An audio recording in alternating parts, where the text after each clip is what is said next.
tiene su copia de la palabra de Dios, por favor sáquela al libro de Juan, capítulo 14. Si tiene a la mano un lapicero, también sáquelo, téngalo accesible. Y si a la entrada le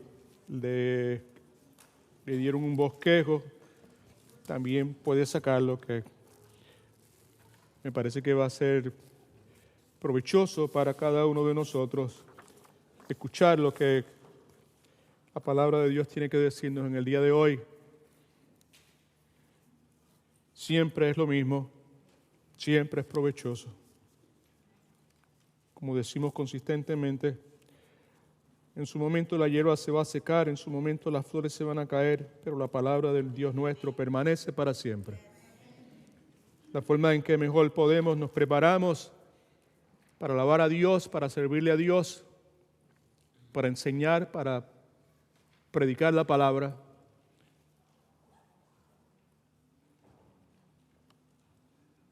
Con humildad y con urgencia le pedimos a Dios que nos capacite para poder enfatizar la verdad divina de Él. Que busquemos la forma de alejarnos de opiniones personales, historias que puedan influenciar las emociones de los que escuchan. Si vamos a reírnos, que no sea porque hemos escrito algún chiste que vamos a decir en este momento, sino que sea porque el Espíritu Santo nos provoque decir algo que traiga sonrisa, que traiga alegría a nuestros corazones. La palabra dice que el temor de Dios es el principio de la sabiduría. Cuando nos acercamos a todo lo que tenga que ver con Dios, adorar a Dios, precisamos hacerlo temerosamente. Hace unos minutos, mientras teníamos la sección de hoy de la Biblia dice, la escuela bíblica, como usted le quiera decir, hicimos hincapié de forma seria, contundente, acerca de la responsabilidad que tenemos de adorar a Dios propiamente. Hace unos momentos, por medio de cánticos, adoramos a Dios. La esperanza nuestra es que cada uno de nosotros lo hayamos hecho con corazones limpios, con corazones que estaban entretejidos con la voluntad de Dios, controlados por el Espíritu Santo. Pero ahora que entramos en esta sección, en esta parte, esta reunión que tenemos todos los domingos, tenemos que reconocer también que lo que hacemos es parte de nuestra adoración, que podemos hacerlo con indiferencia, con superficialidad, con indolencia, o lo podemos hacer dignamente, como se merece del Señor. Mi esperanza es que cada uno de nosotros, comenzando conmigo, pues tenga esa verdad presente en nuestra mente, de forma tal que lo que le ofrezcamos a Dios llegue a Él con un olor grato, que Él lo pueda recibir como Él se lo merece. Si tiene la copia del bosquejo que vamos a utilizar en el día de hoy, me parece que en la pantalla ya está, gloria al Señor, el título de la enseñanza que vamos a hacer en el día de hoy. Hago un paréntesis para agradecer nuevamente a mis hermanos y hermanas, adultos ya, otros más jovencitos, que fielmente todos los domingos se esfuerzan y durante la semana también para preparar todas estas presentaciones, el audio, los visuales. Estamos muy agradecidos, muy agradecidos. Amén, amén.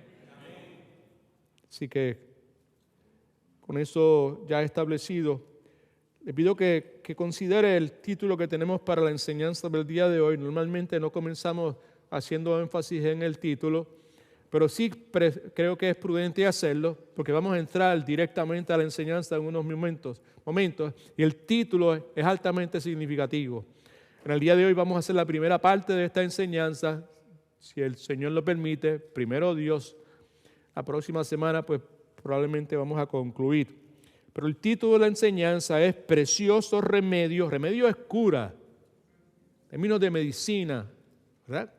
Para una vieja enfermedad, una enfermedad que ha estado por los siglos de los siglos, de los siglos, de los siglos, de los siglos, presente en la historia de la humanidad y en la historia de la redención también. Esa vieja enfermedad es la turbación, la perturbación, cuando nuestra paz se altera, cuando algo acontece que nos confunde, que provoca intranquilidad, que no podemos conciliar nuestros pensamientos, nuestras emociones, nuestra voluntad. La palabra turbación nos habla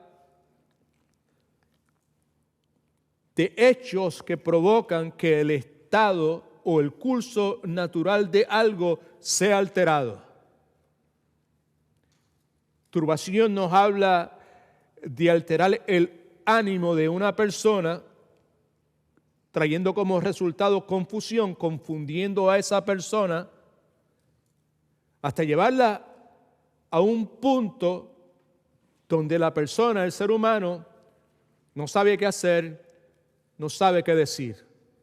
La situación es tan intensa que nos lleva a ese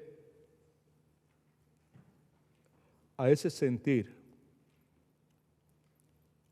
El remedio precioso, poco usual que utilicemos la palabra adjetivo probablemente para describir una medicina preciosa, medicamento precioso. Pero utilizamos esa palabra precioso porque el remedio precioso para esta vieja enfermedad del alma es la persona del Rey de Reyes, Señor de Señores, nuestro Señor Jesucristo. Nada más y nada menos. Nada que añadirle. Solo Cristo. Solamente Él. Así que con eso en mente, vamos a orar un momentito. Padre, en el nombre de Jesús, gracias te damos otra vez por este enorme privilegio que tenemos de ser parte de tu familia. Gracias porque fuiste tú el que puso tu sol sobre nosotros, fuiste tú el que nos dio vida espiritual cuando estábamos muertos espiritual, fuiste tú el que nos eligió desde antes de la fundación del tiempo, Señor. Fuiste tú el que escribió nuestros nombres en el libro de la vida. Fuiste tú el que quiso adoptarnos para hacernos parte de tu familia. Y en esta hora, en este primer día de la semana, aquí estamos, con todas nuestras imperfecciones, con todas nuestras luchas, con lo inadecuado que somos, buscando escuchar de ti, buscando ofrecerte la alabanza, la adoración que tú te mereces. Agradecemos por encima de todas las cosas que nos hayas salvado. Agradecemos que nos continúes salvando, santificando, transformando. Agradecemos la certeza, la seguridad de que algún día esa obra que tú comenzaste se va a completar, se va a perfeccionar. Agradecemos el regalo que nos has dado de tu santa palabra. Y yo en esta hora te imploro, te suplico, mi Dios, que de mí tengas misericordia nuevamente, porque soy un hombre pecador, incompetente, inadecuado. Que nos permitas en esta hora servirte, que nos dejes energía espiritual para hacerlo, que dejes energía espiritual a tu pueblo que está aquí hambriento de escuchar de ti, para conocerte mejor, para amarte mejor, para servirte mejor. Sé con nuestros hermanos y hermanas que continúan sirviéndote en distintos aspectos en esta hora, aquí en todo este planeta Tierra, en este primer día de la semana. Que Cristo sea glorificado, que personas que hay aquí que aún no han conocido, que no han experimentado la regeneración, la salvación en el nuevo nacimiento, Señor, si es tu voluntad, Padre, qué hermoso sería que hoy fuera ese día. Para aquellos que ya tú has tocado, que nuestras almas sean edificadas, que al salir de aquí estemos más comprometidos, más entregados a seguir los pasos de Cristo. En el nombre de Jesús, amén. En el día de hoy vamos a continuar con esta serie de enseñanzas que comenzamos al principio del año. Las mismas están basadas en el contenido de los capítulos del 13 al 17 del libro de Juan. En esos pasajes bíblicos se describe la comunión, el diálogo íntimo entre el Señor Jesucristo y sus 12 discípulos, horas antes de ese evento que divide la historia, la crucifixión de Cristo en la cruz del Calvario. Como sabemos, lo que se narra en esos capítulos, del 13 al 17, acontece en el lugar que tradicionalmente se ha conocido como el aposento alto.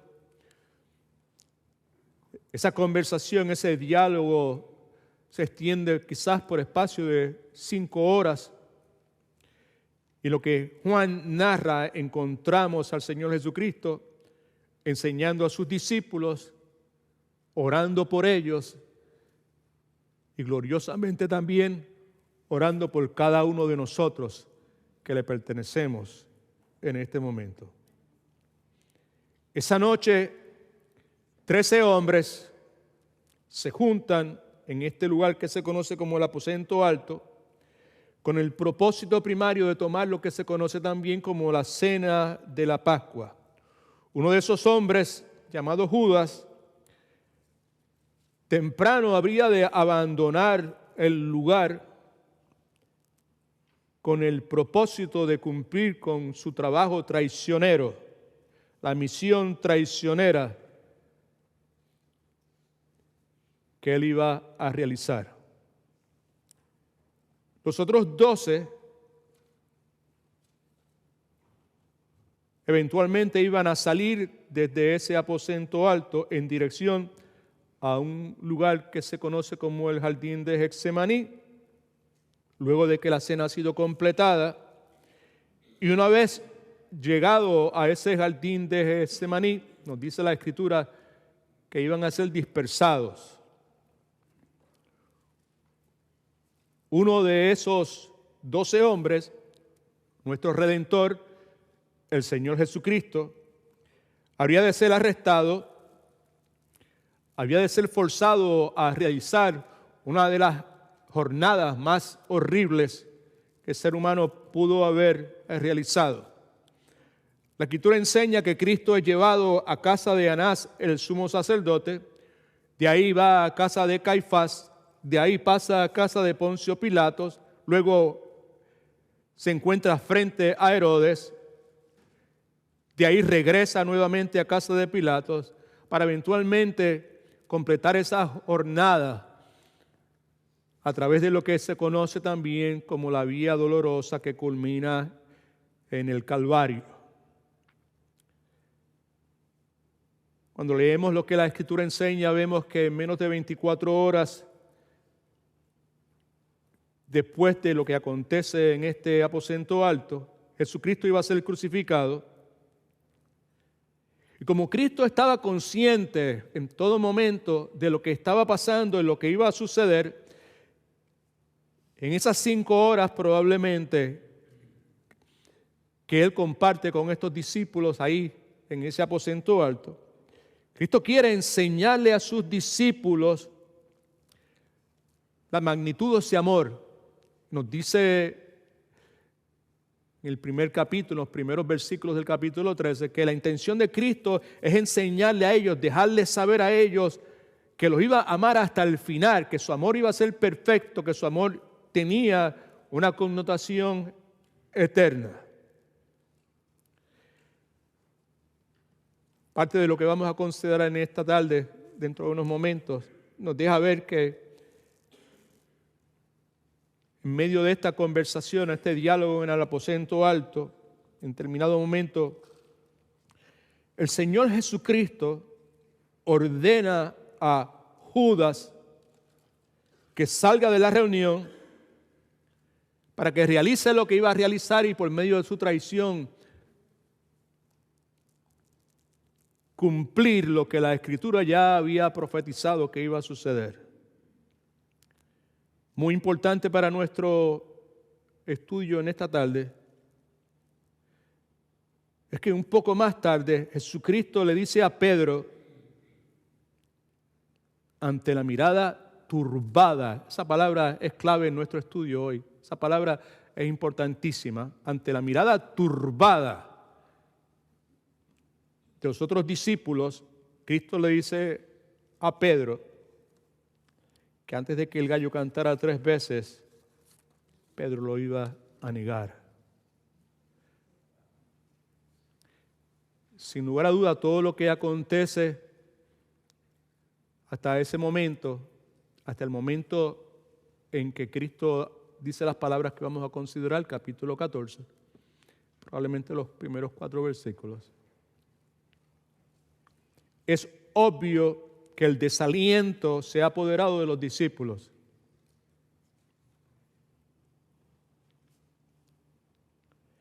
Los eventos que han acontecido, la inminente partida de Jesucristo, la despedida de Él, de ellos, sin lugar a dudas, provocan gran desaliento, conmoción, turbación en los discípulos.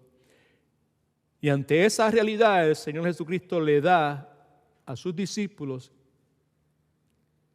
y es muy probable que a cada uno de nosotros a través de la historia, lo que se conoce como la promesa del Señor. Partía con mi amada hija en la noche de ayer, que esta porción bíblica fue la primera porción bíblica que yo memoricé. Lo hice aún antes de haber proclamado a Cristo como mi Salvador. Lo hice cuando tenía 12 años. La promesa del Señor. En el día de hoy, precisamente vamos a comenzar nuestra enseñanza considerando las verdades eternas encerradas en esa gloriosa promesa del Señor a sus discípulos ante la serie de eventos que han acontecido, que han provocado gran desaliento en cada uno de ellos, esa noche triste previa a la pasión y muerte de nuestro Señor y Salvador Jesucristo en la cruz del Calvario. Esta porción bíblica, Juan 14, versículos del 1 al 14, contesta preguntas reales en la vida de todo cristiano genuino. Preguntas como esta: ¿qué debo hacer un cristiano cuando todo su alrededor se derrumba? ¿Qué debe hacer el cristiano en la noche oscura de la angustia y el desaliento? ¿Cuántos entienden lo que es eso? La noche oscura de la angustia y el desaliento. Antes de entrar de lleno en nuestra enseñanza, me parece prudente, necesario, apropiado que leamos lo que la Escritura nos dice que precede al momento en que el Señor Jesucristo comparte con sus discípulos esto que conocemos como la promesa del Señor. Así que yo le exhorto, por favor, que saque su Biblia y la abra en Juan capítulo 13. Vamos a leer desde el versículo 16 hasta el fin de ese capítulo, que es el versículo 38. Vamos a hacerlo porque hay un principio bíblico que está ahí anotado. Me parece prudente leerlo. Es lo primero que usted tiene en su bosquejo en este momento. Y probablemente, si la hermana puede ponerlo en la pantalla, se lo voy a agradecer. Este es un principio bíblico importante, importantísimo, para poder entender lo que la Escritura enseña y sobre todo para que podamos comprender y podamos apropiarnos de la verdad divina que está encerrada en esta porción bíblica.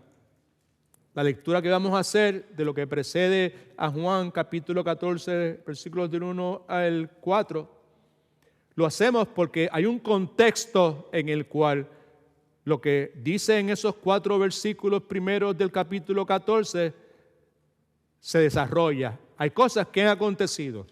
Y conocer lo que ha acontecido antes de lo que vamos a leer en esos 4 versículos, nos va a ayudar a entender lo que Cristo está diciendo, la magnitud de lo que Cristo está diciendo, y nos va a ayudar a poder apropiarnos de eso e incorporar esas verdades bíblicas a nuestra vida, en nuestro servicio, a nuestra adoración. Así que veamos entonces en el capítulo 13, los versículos, vamos a comenzar en el versículo 18. Ahí es un buen lugar para comenzar. Esto es lo que dice la sagrada palabra de Dios. Cristo hablando. No pierda de vista dónde estamos. Estamos en el aposento alto. Cristo está ahí con 12 personas. No hay nadie más presente. Repita esto conmigo. No hay nadie más presente. Es importantísimo. Lo que Cristo está diciendo primariamente se lo está diciendo a 12 personas. Aunque lo que dice tiene aplicación para cada uno de nosotros en una forma u otra, lo que está diciendo es directamente para esas 12 personas. Y cuando leemos lo que acontece, lo que Cristo dice ahí en el capítulo 14 que vamos a leer la próxima semana, vamos a ver que Cristo está diciendo algunas cosas que esas personas van a hacer, que solamente las hicieron esas personas y que nosotros, ninguno de nosotros, somos llamados a hacer esas cosas. Solamente esas personas, 11 de paso, que estaban ahí. Esto dice, versículo 18, no hablo de todos vosotros, yo sé a quién he que elegido. Ya, y si tiene un lapicero o algo, subraye o pásele por encima. Pero debe cumplirse la escritura. El que come pan conmigo alzó el pie contra mí. Y ese iba a ser el individuo llamado Judas. Versículo 19. Desde ahora lo digo antes de que suceda, para que cuando suceda creáis que yo qué. Esa frase es importantísima, que yo soy, yo soy, yo soy. De cierto os digo, el que recibe al que yo envíe, me recibe a mí. Y el que me recibe a mí, recibe al que me envió, al Padre Celestial. Versículo 1 que vamos a estar considerando, dice del capítulo 14, no se turbe vuestro corazón, creed en Dios, creed también en mí. Más adelante Cristo le dice en el capítulo 14 a Felipe, Felipe, ¿por qué me estás preguntando qué te enseña el Padre? Si me estás viendo a mí. Amén. Si me viste a mí, has visto al Padre. Amén.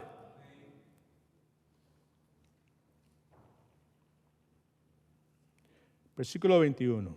Habiendo dicho esto, Jesús se conmovió, subraye conmovió, que es la misma palabra que en el capítulo 14, en el versículo 1, se traduce como turbó. No se turbe vuestro corazón, que tu corazón no se conmueva. Aquí es la misma palabra. Habiendo dicho esto, se turbó, se conmovió en espíritu, en su espíritu, y declaró, de cierto os digo que uno de vosotros me va a entregar. Quiere decir que Jesucristo cuando está hablando, está pasando por gran angustia. Amén. Probablemente nadie en toda la historia de la humanidad ha pasado por la angustia que en ese momento Jesucristo estaba pasando.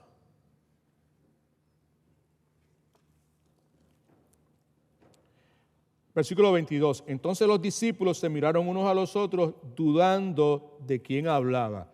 Están confundidos. Wow, what is this? ¿De quién está hablando? Hago esos simples comentarios por el hecho de que en el versículo que vamos a estar considerando, lo primero que Cristo le dice es, no se turbe, no se confunda vuestro corazón. Han acontecido un sinnúmero de cosas que preceden a esa exhortación de Jesucristo. Y eso es lo que queremos, ver cuáles son esas cosas, de forma tal que podamos entender con claridad por qué Cristo está diciendo eso y el significado enorme que tiene la exhortación de Cristo cuando dice, cree en Dios, cree también en mí. En la casa de mi Padre hay muchas moradas, que tiene mucho que ver. Pues a preparar lugar para vosotros. Enorme el significado. Que no lo va a tener si no entendemos qué es lo que está pasando. ¿Cuántos están entendiendo hasta ahora? Gloria a Dios. ¿Ok? Entonces, versículo 22, los discípulos se miraron unos a otros dudando de quién hablaba, y uno de sus discípulos, el cual Jesús amaba, ese es Juan, el que está escribiendo, el discípulo amado, estaba recostado al lado de Jesús, estaba al lado de Jesús. A Juan, pues hizo señas, ¿quién?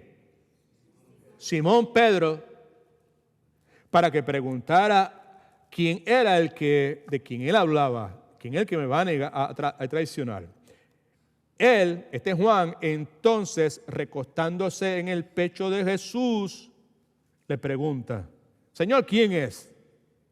Jesús responde, a quien yo dé el pan mojado, ese es. Y mojando el pan, lo dio a Judas Iscariote, hijo de Simón.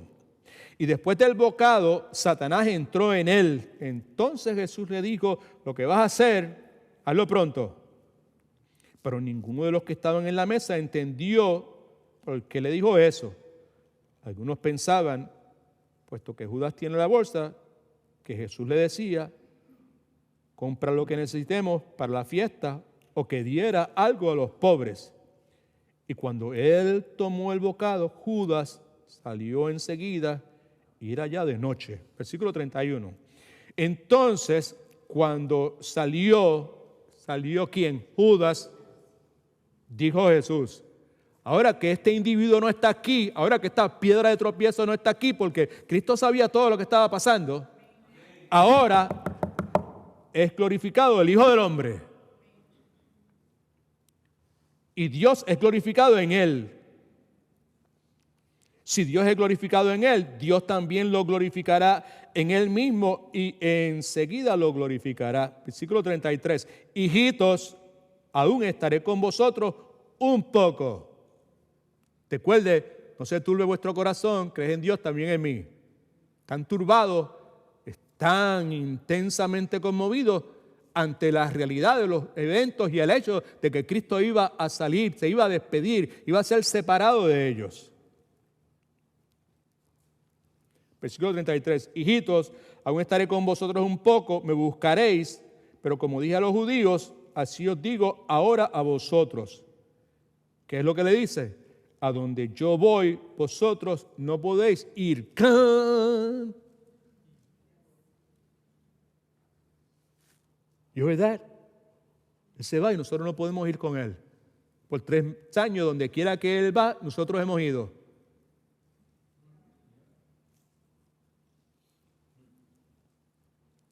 Un mandamiento nuevo os doy, que os améis unos a otros, como yo os he amado, y que también os améis unos a otros. En esto conocerán todos que sois mis discípulos si tenéis amor los unos por los otros. Ahora Pedro entra en acción. Le dijo Simón Pedro, Señor, ¿a dónde vas? Y Jesús le respondió, a donde yo voy, no me puedes seguir ahora, pero me seguirás después. Acuérdense que los discípulos, todos los demás están escuchando. Pedro es líder de ellos.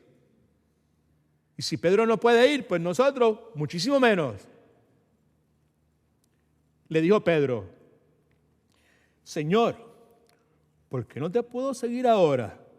Mi vida daré por ti. Ahora este es el momento culminante. Aquí es que la copa se desborda. Jesús le respondió, tu vida darás por mí. Es una pregunta. De cierto te digo, no cantará el gallo sin que me hayas negado 3 veces. De ahí entonces entramos al capítulo 14.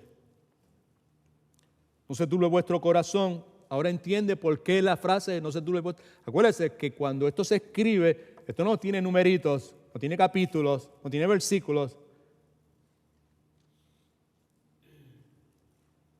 No se turbe vuestro corazón, creéis en Dios, creed también en mí. En la casa de mi Padre muchas moradas hay. No se turbe vuestro corazón, crean en Dios. Yo sé que ustedes creen en Dios, ustedes han creído en Dios toda su vida, pues son judíos. En la forma que han creído en Dios, también crean en mí, continúen creyendo en mí de la misma forma. Ustedes me han visto por los últimos 3 años haciendo toda clase de milagros, portentos, que han sido realizados con el propósito de conceder autenticidad a mi reclamo de ser el Mesías. Ustedes han escuchado mi conversación íntima con el Padre Celestial. Crean en Él, continúen creyendo, confiando en Él, y continúen creyendo y confiando en mí en la misma proporción, porque el Padre y yo uno somos. Y en adición a eso, no se olviden que en la casa de mi Padre muchas moradas hay. Si así no fuera, yo los hubiese dicho. Voy pues a preparar lugar para vosotros. Y si me voy y os preparo el lugar, vendré otra vez. Y os tomaré a mí mismo para que donde yo esté, vosotros también estéis. Y ya ustedes saben a dónde voy. Y ustedes saben cuál es el camino que conduce a dónde voy. Vamos a dejarlo ahí por el momento. La semana próxima regresamos al resto del capítulo, lo que vamos a leer, esta porción bíblica, los versículos del 5 al 14. Como ya señalé, nuestro texto da instrucciones claras en cuanto a lo que el verdadero cristiano debe hacer en el día en que algo ocurre que altera el estado o el curso de nuestra vida en Cristo. Cuando algo sucede que altera el estado nuevamente o el curso de nuestra vida en Cristo, el resultado de eso es lo que nosotros llamamos turbación. Me perturba.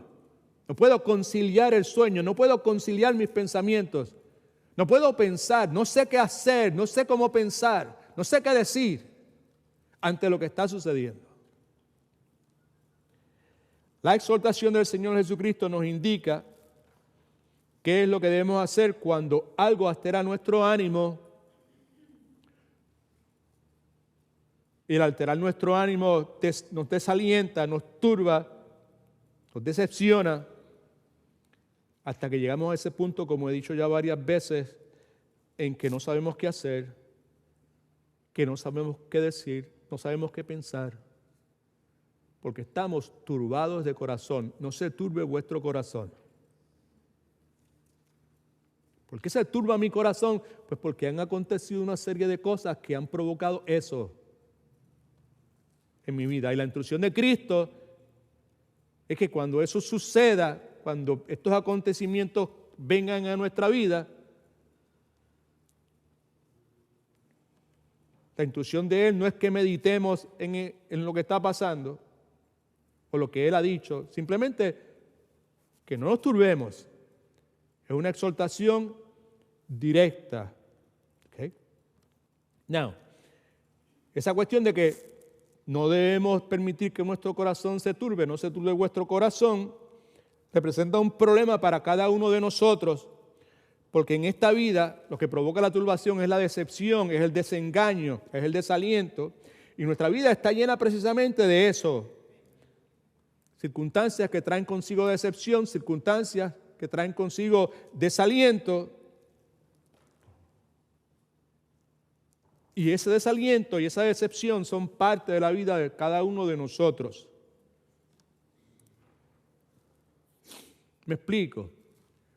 Usted y yo nos decepcionamos con nosotros mismos porque no siempre hacemos lo que deseamos hacer.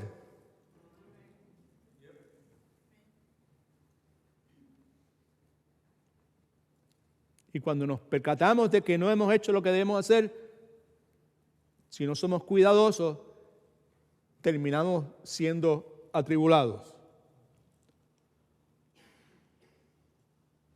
Muchos de nosotros queremos ser fuertes en distintos aspectos, no solamente físicos, sino fuertes emocionalmente, firmes en nuestras relaciones, fuertes mentalmente, fuertes espiritualmente.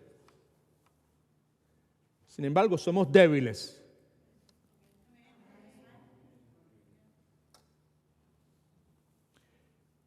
Queremos tener éxito bíblicamente definido, de paso. Pero muchas veces fracasamos. Muchas veces las circunstancias que se nos dan, que se nos presentan, nos decepcionan, nos desalientan, porque no hay mucho que podemos usted y yo hacer para cambiar esas circunstancias y las mismas están fuera de nuestro control. ¿Me explico? La pérdida de un ser querido es una circunstancia que está fuera de nuestro control. La pérdida de un empleo, muchas veces, a veces lo perdemos porque hemos provocado circunstancias que resulten en eso, pero muchas veces la pérdida de un empleo es algo que está fuera de nuestro control. La pérdida de salud también podría incluirse en ese renglón. Y sobre todo la incertidumbre hacia el futuro está fuera de nuestro control.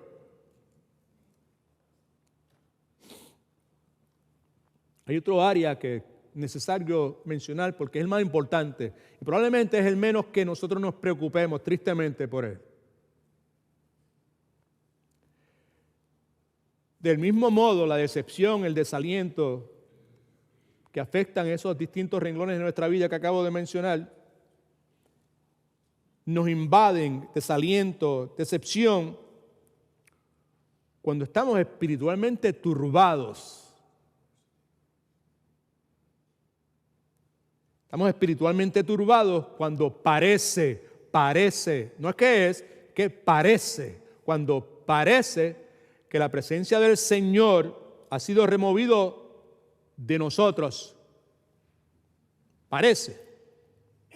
Y cuando parece que la presencia del Señor ya no está a nuestro alrededor o en nosotros, usted y yo, nuestra alma en particular, se sumerge en lo que mencionamos hace un momento, como esa noche oscura de la angustia. ¿Cuántos entienden lo que acabo de decir?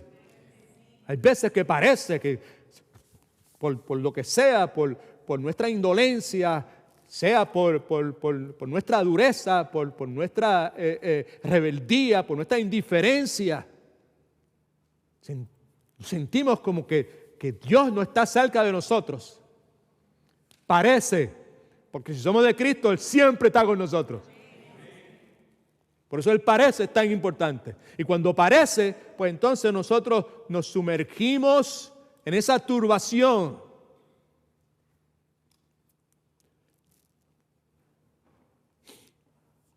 Así que en el día de hoy vamos a recibir instrucción de la Santa Palabra de Dios en cuanto a lo que debemos hacer cuando nosotros mismos o nuestras circunstancias provocan que nuestra alma se turbe. Entre otras cosas, por la decepción o el desaliento.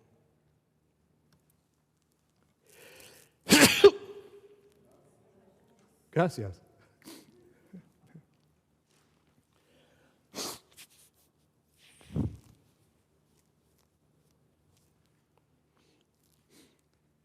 Mencioné hace un momento que esta porción bíblica, Juan capítulo 14, 1 al 3, la primera porción bíblica que yo memoricé antes de ser creyente, antes de haber experimentado la conversión.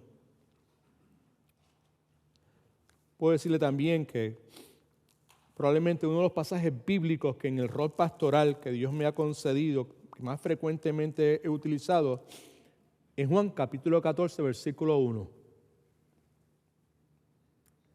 Cuartos de hospitales, funerarias, en hogares donde han experimentado grandes crisis, grandes tragedias. No se turbe vuestro corazón. Creed en Dios, creed también en mí.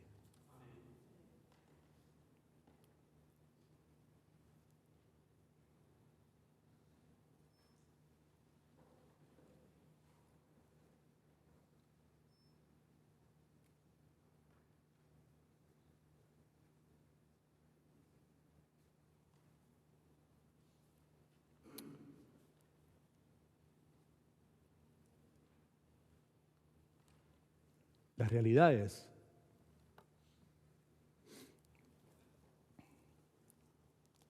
que muy pocas veces nos detenemos a considerar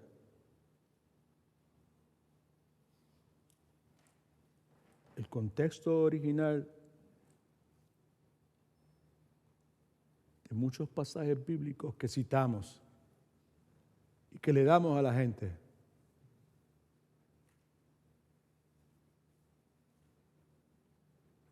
Muy pocas veces nos sentamos a considerar el contexto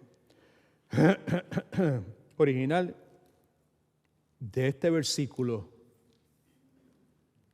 que utilizamos tantas veces.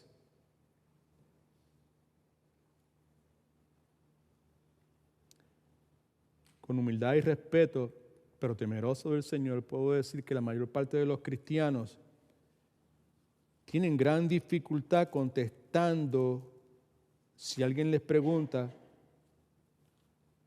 qué es lo que ha sucedido antes y después de Juan capítulo 14, versículo 1.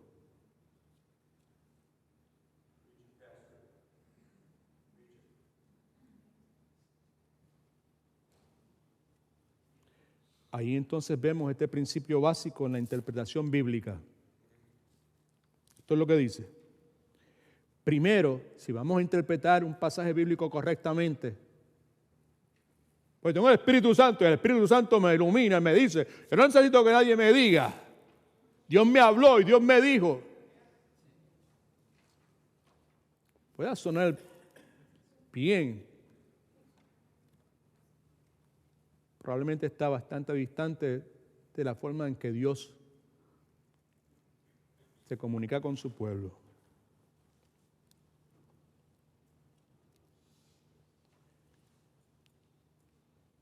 A través de toda la historia de redención, cuando leemos la Escritura, nos encontramos la persistente presencia de falsos maestros, personas que le añadían y personas que le quitaban a la Escritura. La constante amonestación, advertencia a que estuviésemos pendientes, atentos ante la posible infiltración de ese tipo de personas en las distintas congregaciones. Principio básico de interpretación bíblica. Primero, reflexionamos en el significado de las palabras para los que las escucharon primero. ¿Qué significaba eso para esas personas? Por eso regresamos al capítulo 13 para tener una idea de qué es lo que ha pasado, porque cuando Cristo dice no se turbe vuestro corazón, pues es bueno saber para nosotros por qué el corazón de quién, de los discípulos, estaba turbado. ¿Por qué estaba turbado? ¿Qué significado tenía eso para ellos? Así que reflexionamos primero en el significado de las palabras para los que la escucharon primero y luego, con la ayuda del Espíritu Santo y los mecanismos que Dios ha provisto para la edificación de la iglesia, entiéndase, cristianos que Dios soberanamente ha otorgado dones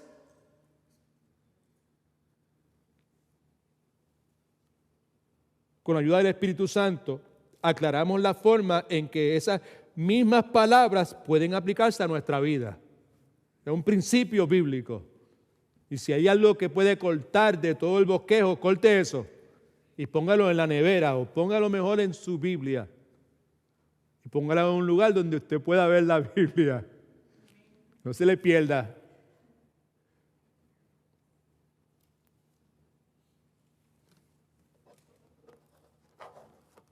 She's back. De regreso.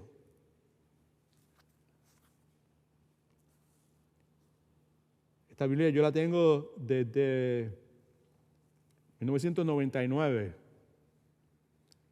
En una ocasión mi mamá vino aquí a Orlando y tiene letras bastante grandes. Y ella la leyó y, ¡ay, qué linda! ¡Ay, qué bien! ¡Ay, por fin vi una Biblia que la puedo leer y todo! Y no, ¡ay, préstame la Biblia! ¿Me la puedo llevar? Me la puedo llevar para casa de mi sobrina y yo te la traigo. Y finalmente, mami, es tuya. Se la dediqué y esa cuestión, ella se la llevó con la intención de comprar otra igual que esta y nunca la conseguí. Y cuando mi mamá se mudó y falleció, pues no apareció la Biblia. Hace como 6 o 7 meses apareció en casa de un primo. Y estaba tan llena de polvo, parece que la tiene en casa, que yo no la tocaba porque me daba alergia.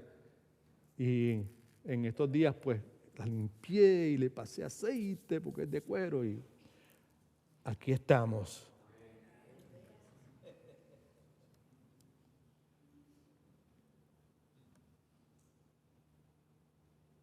Pero ¿cuál es el punto detrás de lo que estaba diciendo antes de desviarme y hablar, decir la historia esta de la Biblia?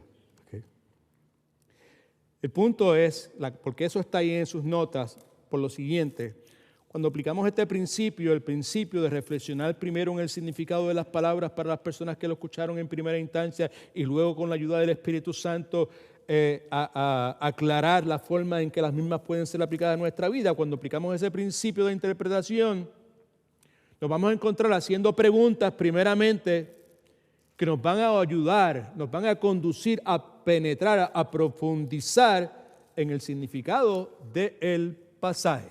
Ejemplo, si reflexionamos un poco acerca del contexto de Juan 14:1, eso posiblemente nos podía llevar a preguntar, preste atención que es importante, ¿cómo es que Jesucristo le dice a los discípulos que no deberían dejar que su corazón se turbara?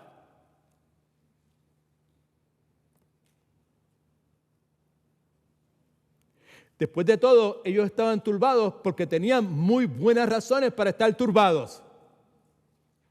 Una,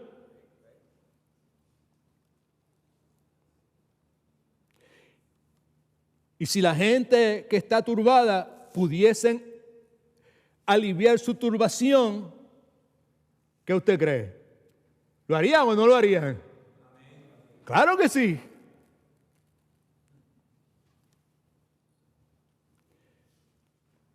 Ustedes, algunos saben que mi preparación académica fue en el campo de la psicología de orientación. Y cualquier orientador competente sabe que decirle a una persona que está turbada que no se turbe es una receta para que se deprima. Right? ¿Está turbado? No te turbes. Think about that, you know. Jesús está diciendo, no se turbe vuestro corazón a la luz de todas las cosas que han pasado y que están próximas a pasar. Intencionalmente no hacerle reír. Es simplemente que podamos, pues, reflexionar un poquito.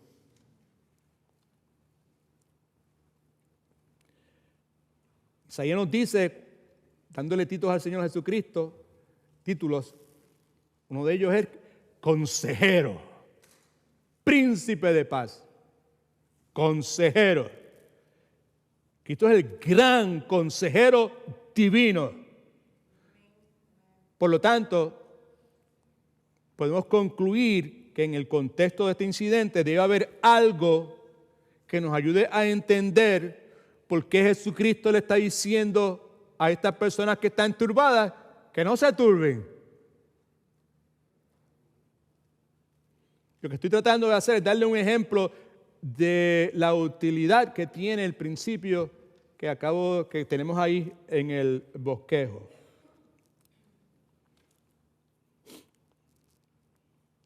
Algunas cosas que he aprendido, una de ellas que yo creo que es importante, escribí aquí. Cuando nos esforzamos, cuando tenemos el buen hábito, cuando somos serios, ¿verdad? Y nos esforzamos a leer los pasajes bíblicos en su contexto. La mayor parte de las veces no lo hacemos.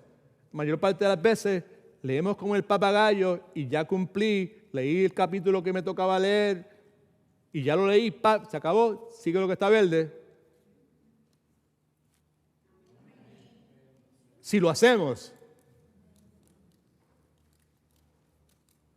Pero cuando nos esforzamos a leer pasajes bíblicos en su contexto, es mucho más probable que podamos ver algunos detalles importantes que están presentes en esas porciones bíblicas. Por ejemplo, en Juan capítulo 13, versículo 21, uno de los que leímos, la Escritura dice, habiendo dicho que el que come conmigo es el que me va a traicionar. Habiendo dicho el que come conmigo me va a traicionar, en Juan 13, 21 dice, habiendo dicho esto, se conmovió, que se lo mencioné al comienzo, se turbó, porque es la misma palabra, se turbó en espíritu y declaró, de cierto os digo, que uno de vosotros me va a entregar. Como ya he señalado varias veces, conmovió es el mismo verbo que en Juan 14, 1 se traduce como turbé. El punto es simplemente haciendo esto con el propósito de destacar la importancia de lo que estamos exhortando a cada uno de ustedes y mi propia persona que debemos hacer consistentemente. Si aquí lo que vemos es al Jesucristo que está turbado, porque en el versículo 21 dice que está turbado, Él está turbado, el Jesucristo que está turbado les dice a los discípulos que no se turben.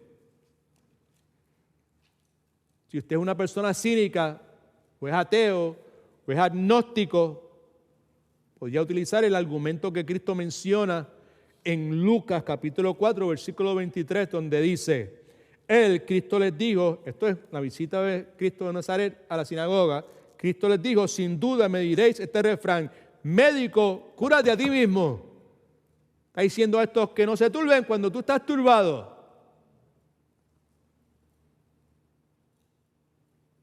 Now, de primera intención,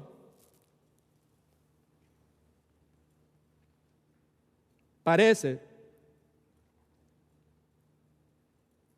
como si la exhortación de Cristo para que no se turbaran fuese algo absurdo, algo que no tuviese sentido, contradictorio.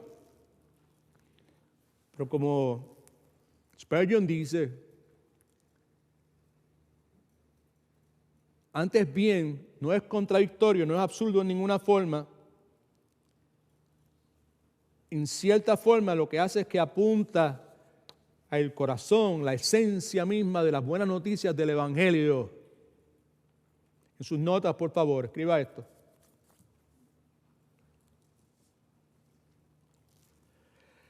Porque el corazón de Cristo estaba atribulado, que quiere decir turbado, conmovido.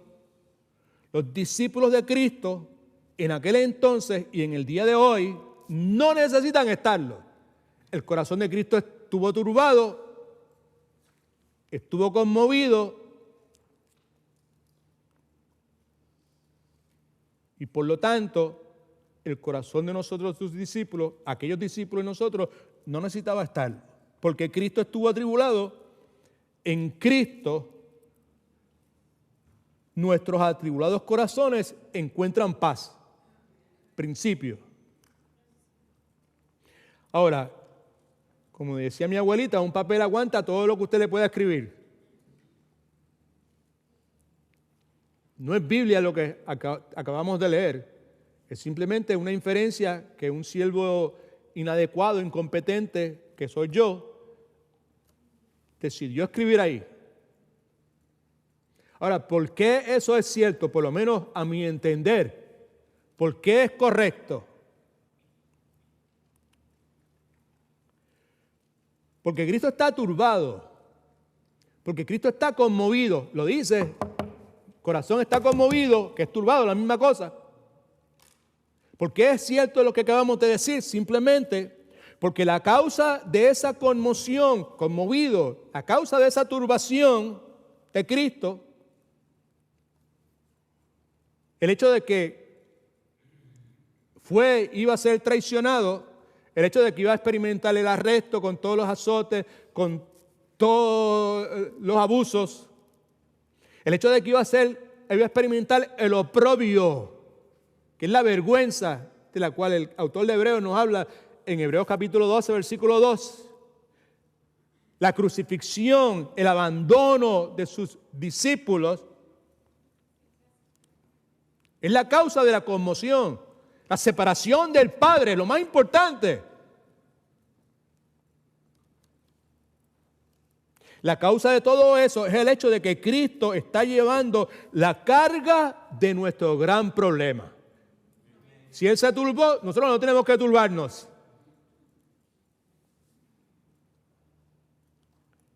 Cristo está llevando la carga de nuestro gran problema. ¿Cuál es nuestro problema? No es pagar la luz, no es pagar el mortgage, no. Nuestro gran problema es nuestra culpa. Nuestro gran problema es la vergüenza que el pecado ha traído a nuestras vidas. Nuestro gran problema es la consecuencia de esto que tenemos metido entre cuero y carne, que se llama pecado. La palabra enseña que la paga del pecado es muerte, mas el regalo de Dios es vida eterna en Cristo Jesús. Ahora, la implicación de esto es lo siguiente. Dado el caso de que Cristo sabe lo que es estar turbado, porque Él estuvo turbado en gran manera, Jesucristo puede compadecerse de nosotros y se compadece de nosotros en todo momento. Nuevamente, porque Cristo estuvo turbado, en Él nuestros corazones turbados pueden encontrar paz. Ahora, parte de la enseñanza del bosquejo tiene ahí algunas notas que yo deseo que las consideremos en el poco tiempo que nos resta. ¿Okay? Tenemos ahí un encabezamiento que dice 3 preguntas cruciales y una declaración enigmática que remedian la angustia de corazones atribulados. Hope you can understand that. Aquí hay 3 preguntas en lo que resta del capítulo 14, los versículos del 1 al 14. En ella hay 3 preguntas.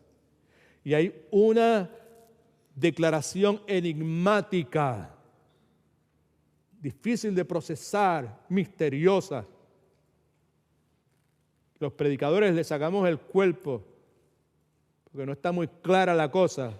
Está al final del versículo 12, 13 y 14. Pero hay 3 preguntas. 2 preguntas están claras.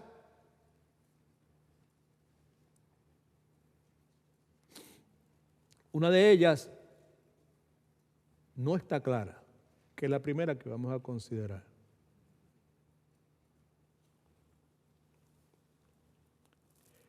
La primera pregunta que está presente en esta porción bíblica, nadie la hace.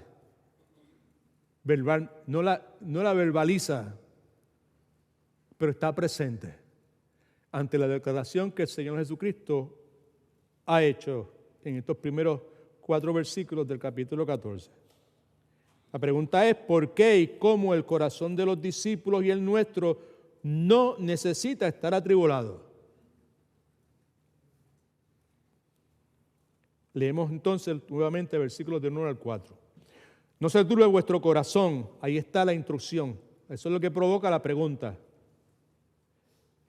Creéis en Dios, creed también en mí. En la casa de mi Padre muchas moradas hay. Si así lo fuera, yo lo hubiese dicho: voy pues a preparar lugar para vosotros.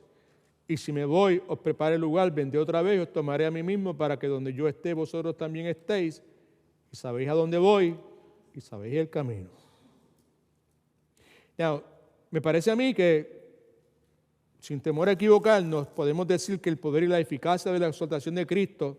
¿Cuál es la exaltación de Cristo? No se turbe vuestro corazón, no se turbe vuestro corazón. No se turbe vuestro corazón. Creed en Dios, creed también en mí. Esa es la exhortación. Esa es una exhortación poderosa y es una exhortación eficaz.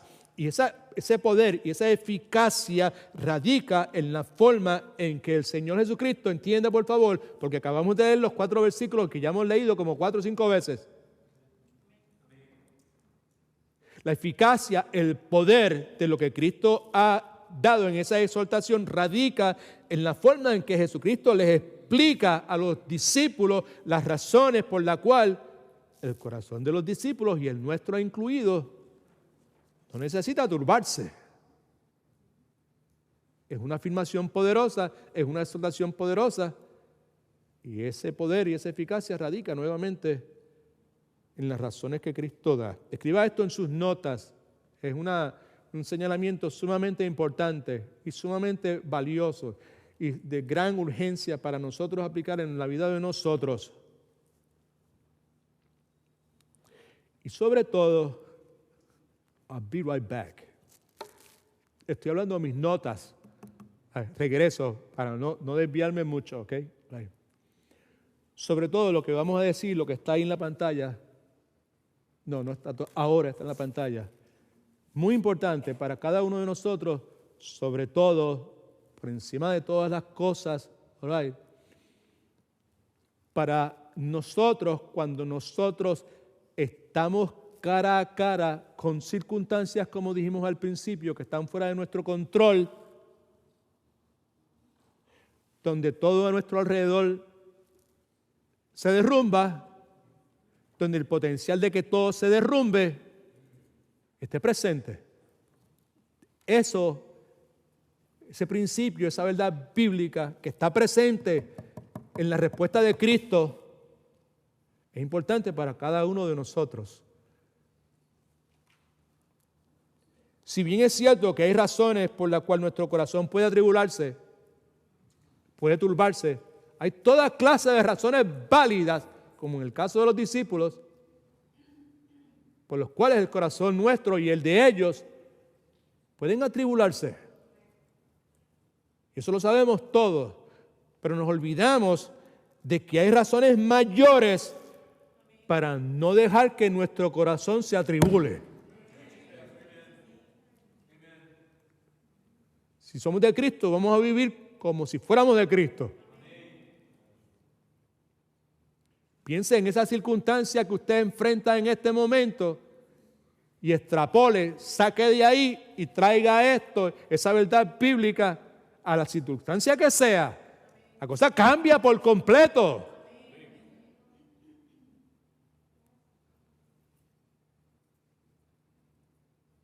Pablo tiene en mente cuando dice, en Cristo somos más que vencedores.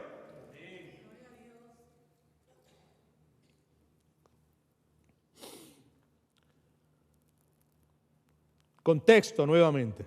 Cuando Cristo dice, no se turbe vuestro corazón, no se turbe vuestro corazón porque el vecino que se mudó al lado de su casa, por alguna razón que sea, decidió cortar todos esos árboles ancestrales que han estado ahí, que dan tan buena sombra y que usted se goza tanto porque vienen pajaritos por la mañana y se posan en esos árboles. Y cuando usted está sentado en el patio suyo, usted está ahí, apaga el aire acondicionado para que no haga ruido, cuestión de escuchar el cántico de las aves y qué le estarán diciendo a Dios. Right. Okay. No es eso. No es el hecho de que que el vecino decidió cortar todos los árboles. No queda uno. Estoy hablando de lo que ha pasado conmigo en esta semana. Se mudaron unas personas y todos esos árboles bonitos que había en la casa de al lado, que ustedes han visto todas las veces que hemos tenido picnic en la casa de nosotros, en el patio, no los va a ver más. No existen. Los tumbó todos. Sure. No. Cuando Cristo dice, no se turbe vuestro corazón, no fue porque el vecino tumbó todos los árboles. Right? No fue porque el vecino pintó la casa de un color que yo entiendo que es escandaloso. Right? ¿Me está entendiendo? porque nos conmovemos y nos turbamos por cosas en realidad.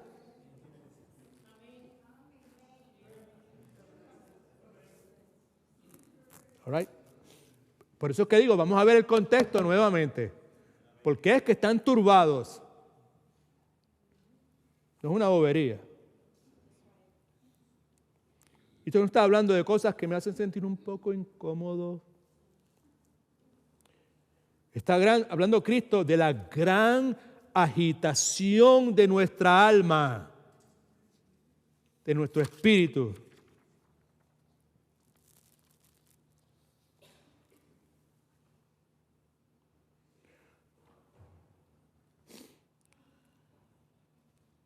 Nuestro corazón se turba, se trastorna, se altera, se desconcierta, se intranquiliza.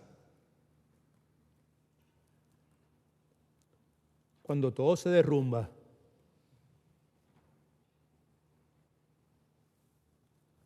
Cuando no tengo control de la situación. Cuando me siento totalmente abrumado.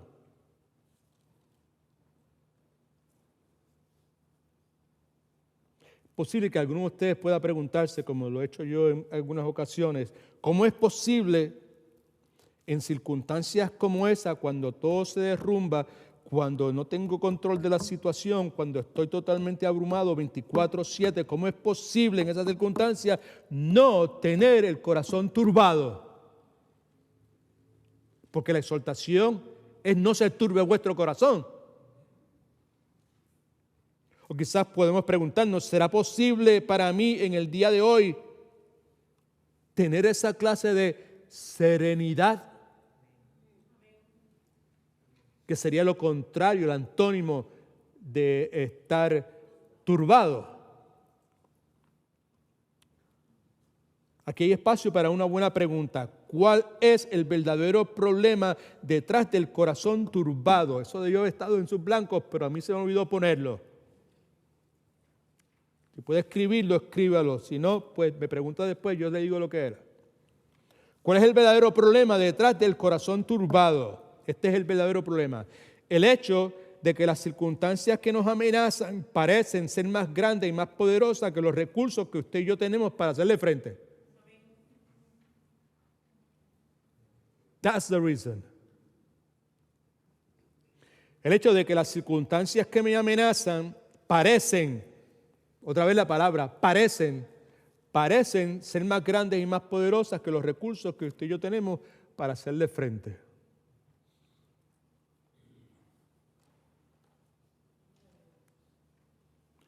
En otras palabras, que al igual que los discípulos,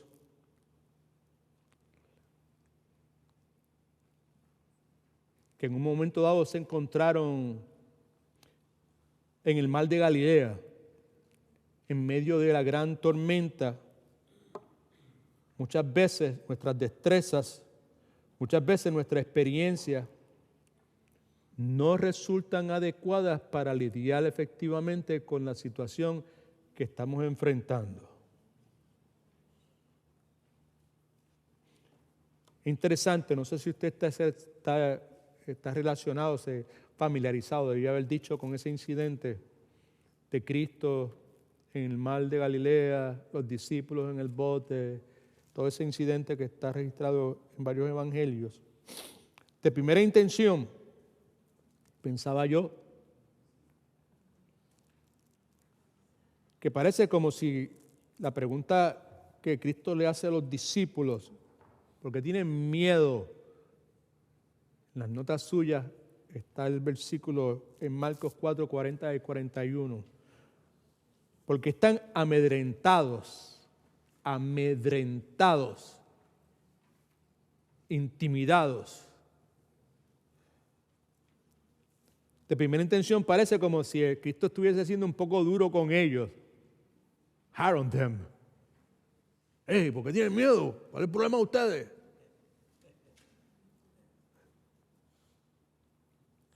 Parece injusto, pues, porque ellos tienen razones de sobra en ese momento también para estar amedrentados. They're about to die.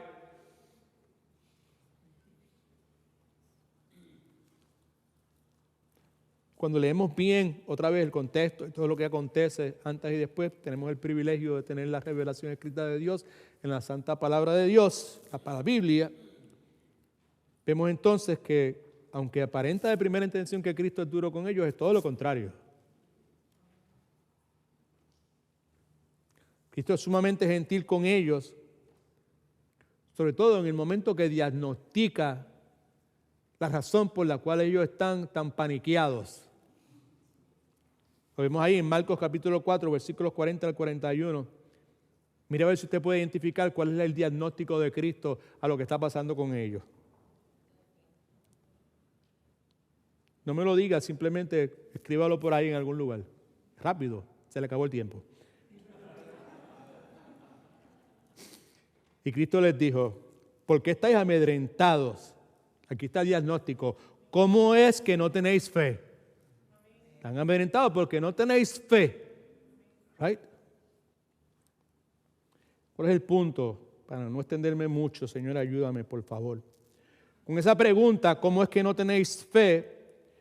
El Señor confronta amorosamente. Las confrontaciones de Cristo son amorosas. No quiere decir que sean suavecitas y ahí pausaditas. Son amorosas, son fuertes, son intensas. Muchas de ellas tienen que haber sido en alta voz. ¡Wey! ¿Right? Pero siempre son confrontaciones amorosas. Lo que mueve la confrontación es el amor de Dios. Él dice amén, aleluya. Gloria a Dios. Lo mismo debe ser con nosotros. Esa confrontación amorosa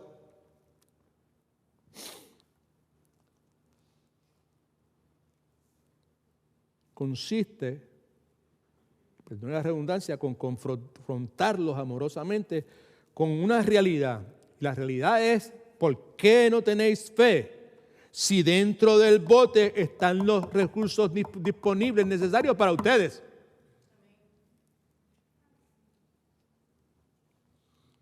¿Por qué no tenéis fe? Si en el bote con ustedes hay uno que es mucho más poderoso que las olas y los vientos. ¿Por qué no tenéis fe ante esa realidad? El problema es que ustedes han ignorado a ese que es mucho más poderoso que los vientos y las olas. No han confiado en Él. Como dije hace un momento, eso puede expresarse en la forma en que Pablo lo expresa en Romanos 8:37. Antes en todas las cosas somos más que vencedores.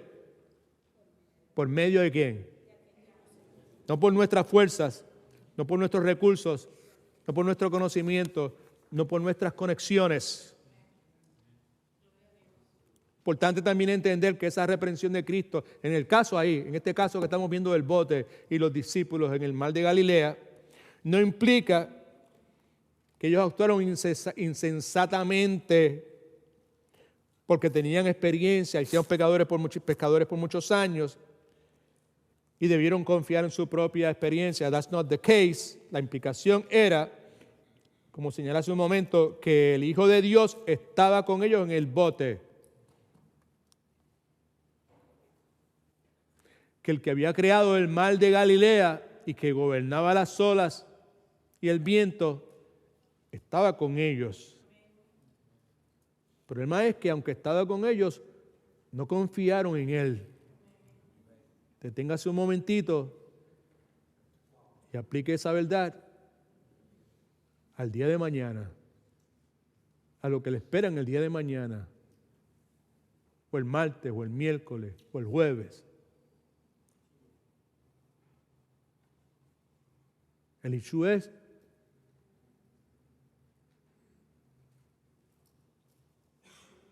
si usted y yo estamos en el mismo bote que está Cristo. El issue es si nosotros estamos o no estamos en Cristo.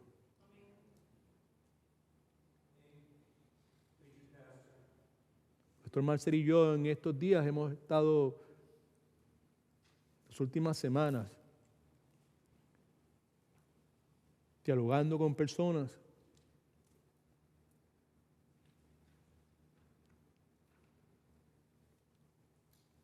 personas buena gente. La clase de matete de los miércoles, hemos atendido el mismo asunto.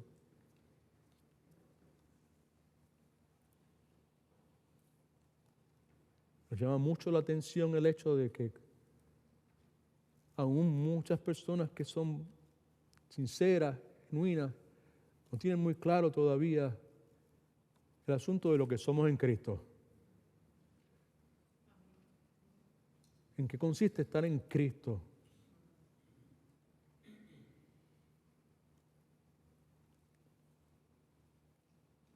Todavía arrastramos con nosotros esto que aprendimos, que traemos con nosotros nuestra herencia religiosa, que necesitamos añadirle obras a lo que Cristo ya hizo en la cruz del Calvario, para que Dios esté contento conmigo, para asegurarme que el amor de Dios esté ahí, la atención de Dios, el cuidado de Dios. Nada puede estar más distante de la verdad bíblica que ese tipo de pensamiento. En el caso de los discípulos, podemos criticarlos a ellos y decir, wow, el creador del mar de Galilea, el que gobierna las olas y los vientos, está con ellos y ellos no confían. ¿Right? Pues de la misma forma nosotros tenemos quizás un privilegio más grande porque tenemos el Espíritu Santo viviendo en nosotros 24/7, si somos de Cristo, y tenemos la palabra de Dios, la revelación completa, clara, detalle por detalle. Y aún, no, pero yo tengo que hacer algo, porque ese era el punto, ¿verdad? Yo tengo que hacer algo, yo tengo que contribuir en algo. Anyway, no quiero alejarme mucho, pero es importante. Como los discípulos, muchas veces nosotros terminamos con el corazón turbado porque permitimos que la circunstancia nos ciegue, caso de los discípulos en el bote, y cuando permitimos que la circunstancia nos ciegue, el resultado de eso es que no podemos reconocer la presencia del Señor. Y en la circunstancia, póngale nombre y apellido en el día de hoy, en su propia vida.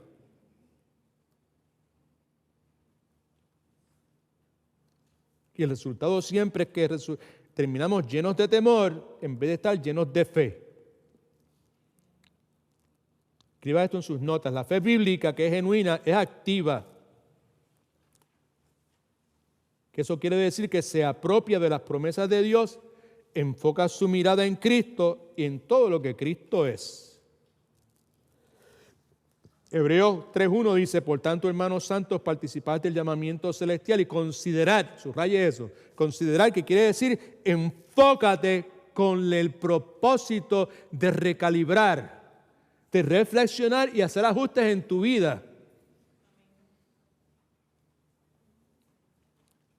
Considerad al apóstol, no es Pablo, no es Pedro, es Cristo y sumo sacerdote de nuestra profesión, que es Cristo Jesús, que es uno que está intercediendo en todo momento por mí delante de Dios. Y Hebreos capítulo 12, 1, 2, que todos conocemos, puestos los ojos en Jesús, que es el autor y el consumador de nuestra fe. En sus notas, por favor, escriba esto. Déjame ver si es verdad. Yep. Eso. Okay. El consejo de Cristo para todo corazón turbado. El consejo es este: crean y confíen en Dios. Y crean y confíen en mí.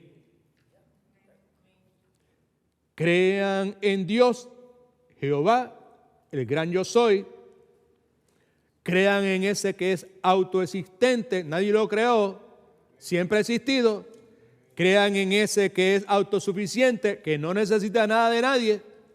Crean en ese que es eterno, no tiene principio ni fin.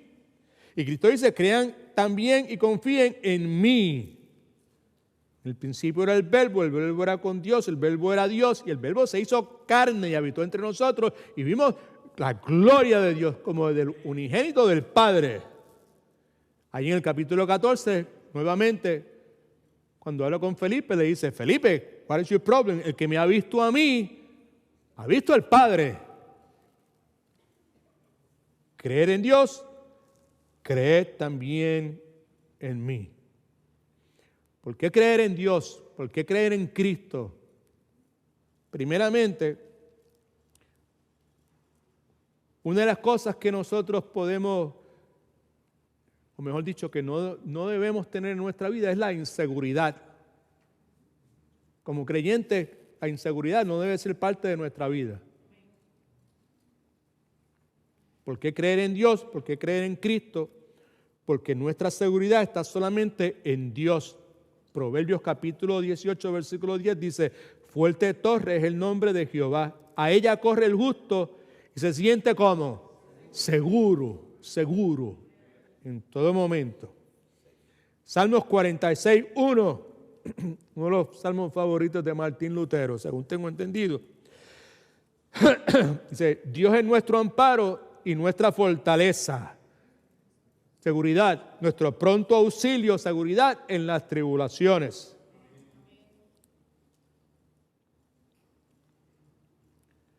Hay una lógica que está implícita en lo que Cristo está diciendo.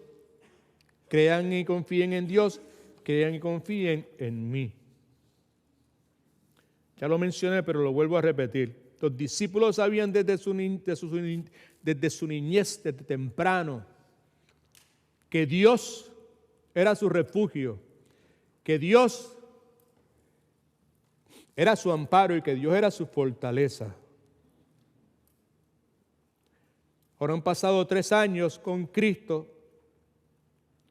y ellos tenían razones de sobra para no solamente confiar que Dios, el gran yo soy, el gran Jehová, Elohim, era refugio, amparo y fortaleza. Ahora tenían razones de sobra para confiar que también en Cristo podían encontrar la misma seguridad que encontraban en Dios Padre.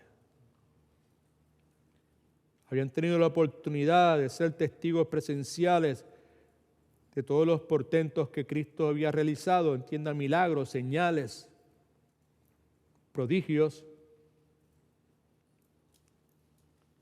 El punto es que este Cristo que había venido al mundo para salvarles, estaba a punto de dejar este mundo para ir a preparar lugar para ellos en la presencia del Padre. Paréntesis, y vamos a terminar ya mismito.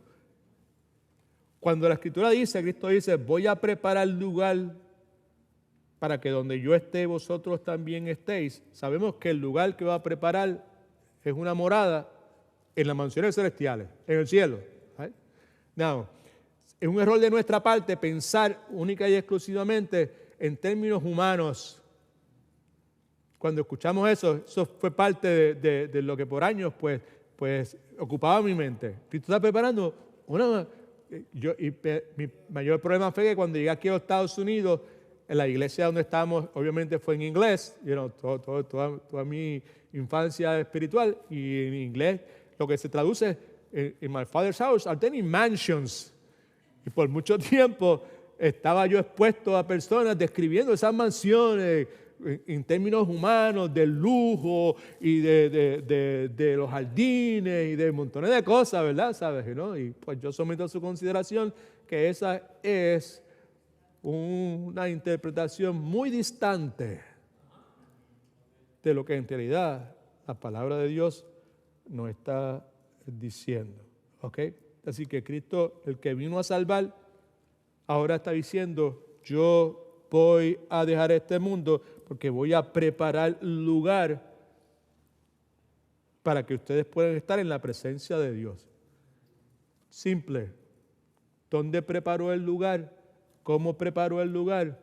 En la cruz del Calvario, en su muerte, en su resurrección y en su ascensión, en su glorificación. Right? En el cielo no hay que preparar nada. El cielo no necesita remodelación. You got it? Think about that. You know? Está preparando, no, con esto, esta cuestión, y está hermano John, a John le gustan estas cosas, ¿para qué prepararle el cuarto de John de esta forma, que tenga esto, aquello? Escuché unos predicadores últimamente, toda clase de historias. Algunos decían, no, porque en la mansión mía hay un campo de golf. Right? It's not such a thing.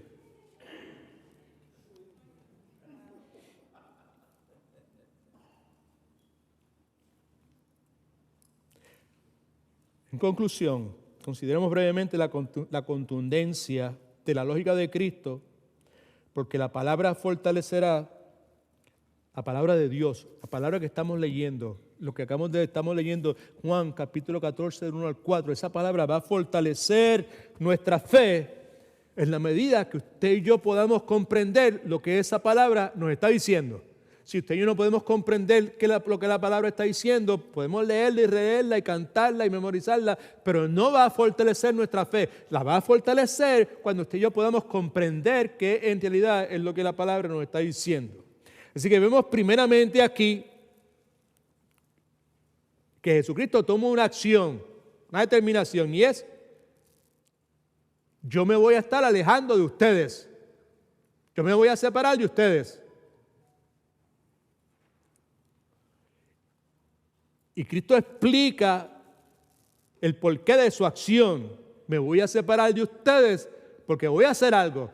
Me voy a separar de ustedes porque voy a preparar lugar para ustedes en la casa de mi Padre. Y como ya dije, la preparación consiste en su sacrificio vicario en la cruz del Calvario, en su muerte, en su sepultura, en su separación del Padre, en su resurrección gloriosa, victoriosa sobre el pecado y la muerte, y eventualmente su ascensión. Esa es la preparación.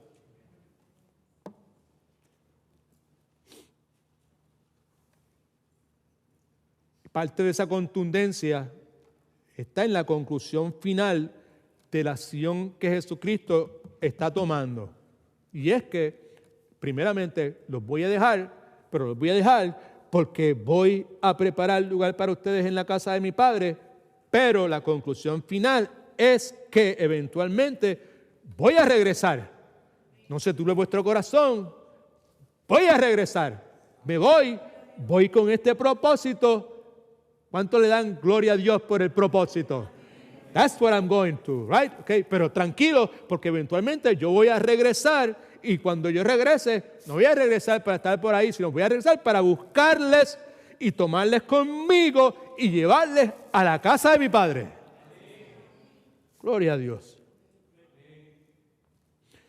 Escriba esto en sus notas, esto es importante. La lógica de Cristo. Quien Jesucristo es y lo que Jesucristo hace es el fundamento sobre el cual su obra salvadora es aplicada en nuestras vidas. Su obra salvadora simplemente se refiere a la salvación. Me regeneró, me está santificando y eventualmente me va a glorificar. Puesto en otra forma, lo que estamos diciendo es esto. Todo en mi vida, todo en nuestra vida, y con esto terminamos, todo en nuestra vida precisa girar en torno a quien Cristo es.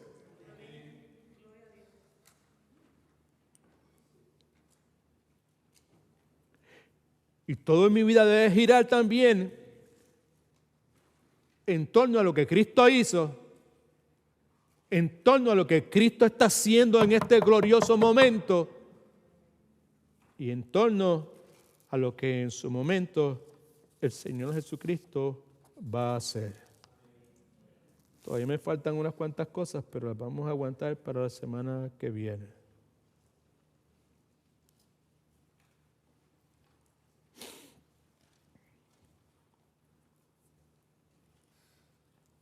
Ya dijimos, sin duda hay razones por las cuales mi corazón muy bien puede turbarse, pero también hay razones mayores, Brother John, por las cuales no turbarnos. ¿Entendió eso, verdad? Let's take that with you. Razones por las cuales puedo turbarme: de peso, mi salud, los exámenes, el tratamiento, o sea, son razones de peso. Pero hay razones mayores por las cuales no debo turbarme. ¿Cuántas veces escuché eso expresado en distintas formas de mi amada esposa?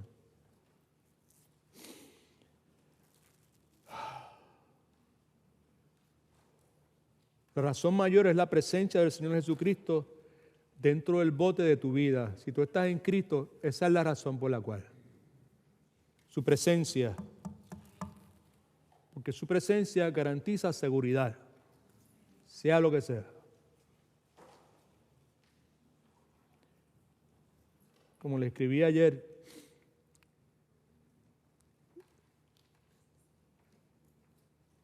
si nos mantenemos en silencio, meditamos en lo que Cristo ha hecho, está haciendo y va a hacer, esta porción bíblica que hemos considerado, vamos a escuchar a Él diciendo la misma cosa que le dijo a los discípulos. No dejes que tu corazón se turbe. Continúa creyendo en el Dios creador, sostenedor de todas las cosas. Y continúa creyendo en el Cristo, Emmanuel, Dios con nosotros. Amén. Esa es una verdad que debe ocupar nuestra mente.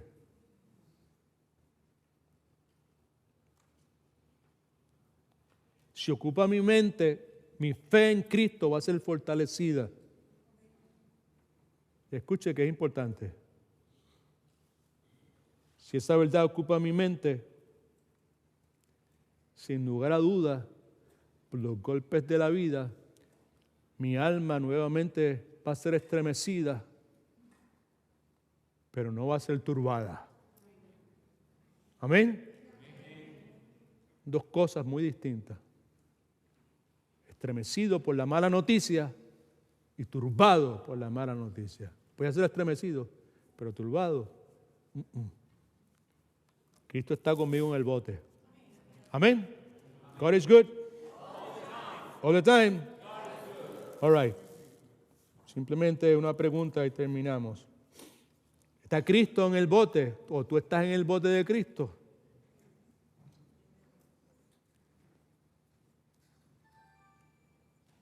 La pregunta que a través de los años se ha hecho. Just play some a little bit. Mire para acá todo el mundo. ¿Qué pasaría contigo en el momento de la muerte?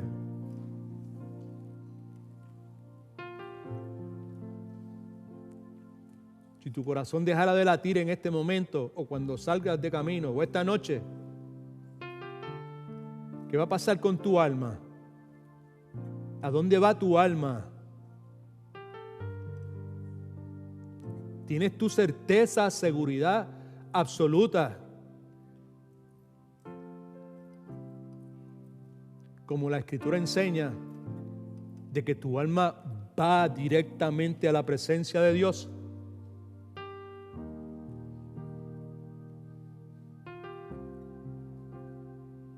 Esa es la pregunta. No hay ánimo de manipulación de ninguna forma, pero es la pregunta. Es la pregunta. Es la pregunta.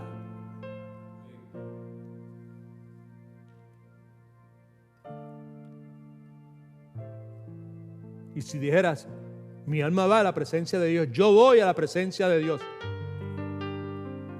Yo voy al cielo. Si eso fuera de esa forma y Dios te preguntase, ¿por qué debo dejarte entrar aquí? ¿Cuál sería tu respuesta?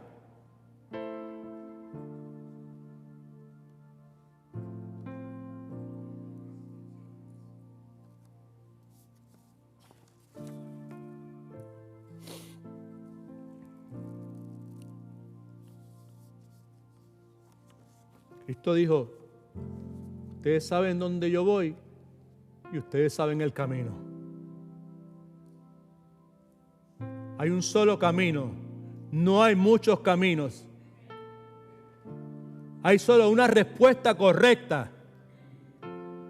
No hay más de una. How you answer that? ¿Tienes esa certeza, esa seguridad?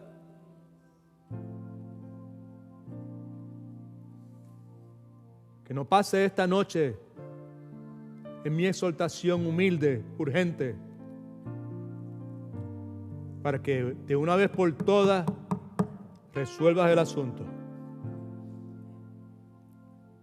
Entrega tu alma a Cristo ahora que tienes tiempo.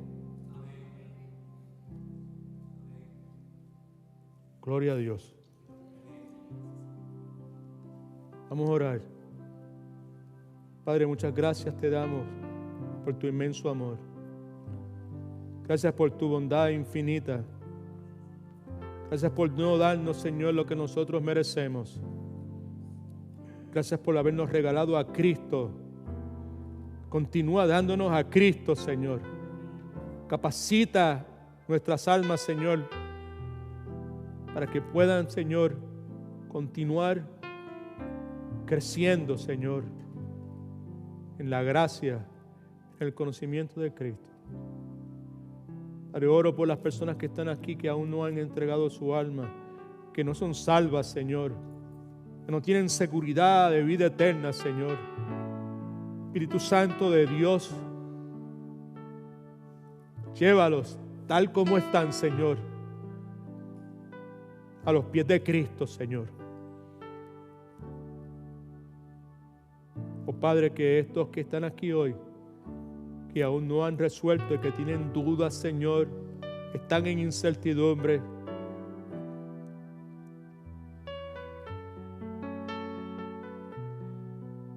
que puedan continuar creyendo en Dios y que crean en Cristo